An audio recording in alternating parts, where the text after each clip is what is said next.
We got something special for this Airbnb. Welcome to Sevilla. We have taken the high-speed train from Madrid down to Seville for the week to see another part of Spain because there's so many different cities here. I think sometimes people get a little too carried away with Madrid and Barcelona, which are the two most well-known cities. There's amazing cities all over this country, so we really wanted to explore the Andalusian region. This is the capital of Andalusia, and Seville is actually very, very traditional, very old, a lot of history here, a lot of good food.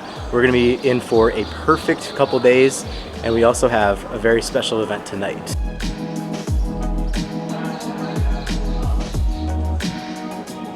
So obviously a pretty notable tradition here in Spain is the siesta. So that's the mid-afternoon nap that occurs around 3:30 to 4 p.m. And the reason this exists is because way back in the day, the farmers, they couldn't be out at this time because of how hot it was. It was actually dangerous for them to be out, especially in the July and August months, and especially in this region where it's very, very arid, very dry. Fast forward to today, the siesta still exists. It's a big part of the tradition here in Spain. We were in Madrid for most of the time we've been in Spain. And in Madrid, it's not taken as seriously because it's just such an international city. Since it's the capital, there's a lot of people from a lot of different places that are living there. But here in Seville, it's actually taken a lot more seriously. When it gets to that time, around 3:30, 4 p.m., you will see most of the restaurants and most of the businesses close for a couple hours. This makes it a little challenging for us today because we're trying to find a place to eat. We just got off the train. It's around 3:30, 4 p.m.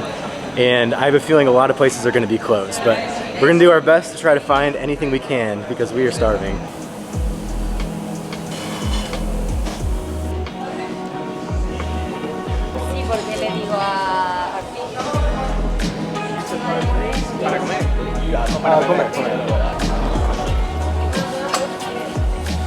We just sat down at El Pintón and our first course has arrived. Croquetas. We're no stranger to these things. Those are good croquetas. This is a little different than the ones we've had before. It seems like a tuna or something, some sort of fish in there. So what's really great about all of the outdoor tapas places here in Seville, in the summer months, they're gonna have like mist machines that come off the umbrellas. They're pretty much all wired through the umbrella top. So you can sit here, you get a nice mist refreshment just like that every once in a while, and it makes it a lot easier to sit outside. Our second tapa just arrived. We have mussels in a picante sauce.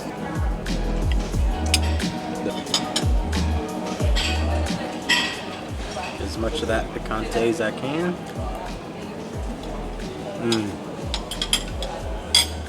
Nice. Ooh, it's actually really spicy. I think somebody wants some mussels. He heard spicy, very spicy. He heard spicy and he wants it.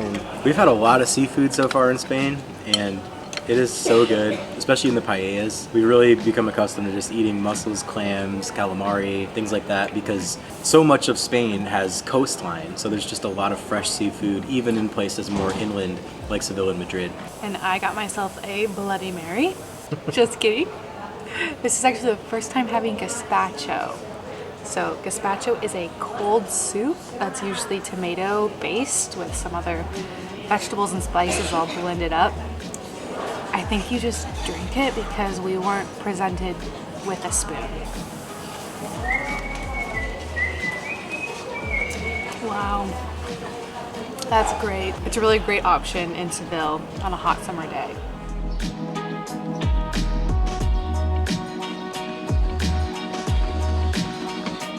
While everyone's on siesta, you can see that most of the stores are closed. We're just walking around and taking in all the colors on these buildings.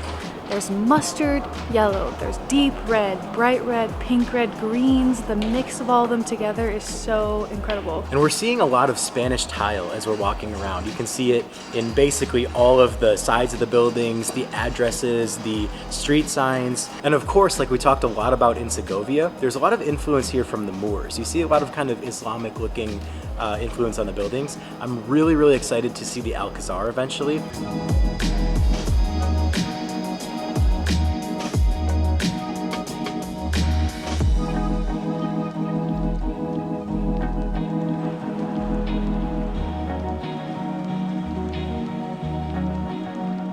Across the street from me is the Plaza del Toro. This is where the traditional Spanish bullfights happen. I actually very recently learned about the specifics about bullfights. It's quite brutal and occasionally controversial as far as animal cruelty, so I didn't know all of that before coming to Spain. It is a very rich tradition, obviously, and Seville is one of the more famous bull arenas. They actually have a full-scale replica of the Nao Victoria 500. This was actually the first ship to circumnavigate the entire globe. It was the first around-the-world trip captained by Ferdinand Magellan way back in the 1500s. This is actually really hard to believe. It's not the actual ship, but you can just imagine this ship being right around this area at this time. And it's actually a museum as well. You can go inside and see what it was like.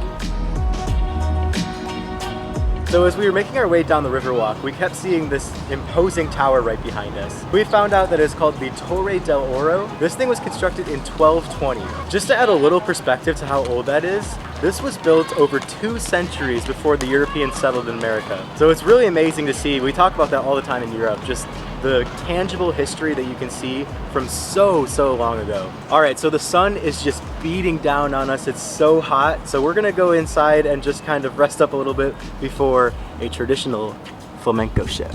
Flamenco is a traditional style of dance and song that comes from the Andalusia region. There's also some roots in Murcia. It starts in 3 minutes, so we gotta get going. We're gonna go to La Cantora right here and get our first flamenco experience here in Seville.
La historia de una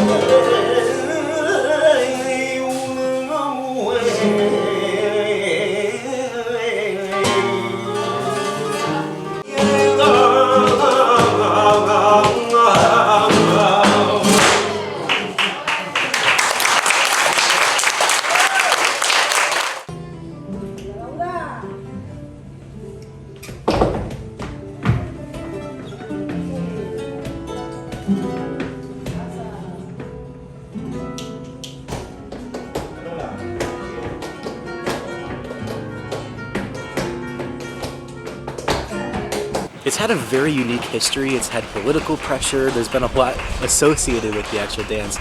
Now it's become mostly a tourist attraction, which, by the way, I would definitely recommend if you are trying to find a flamenco dance.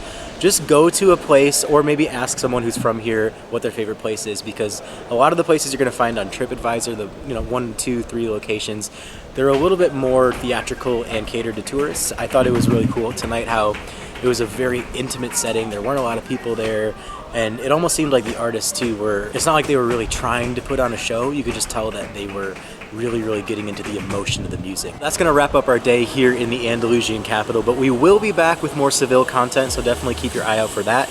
If you haven't liked and subscribed yet, make sure you do that real quick. It really helps us out a ton. Also, if you're interested in our newsletter, the link is always in the description. Thanks guys, we're going to bed. Big day tomorrow.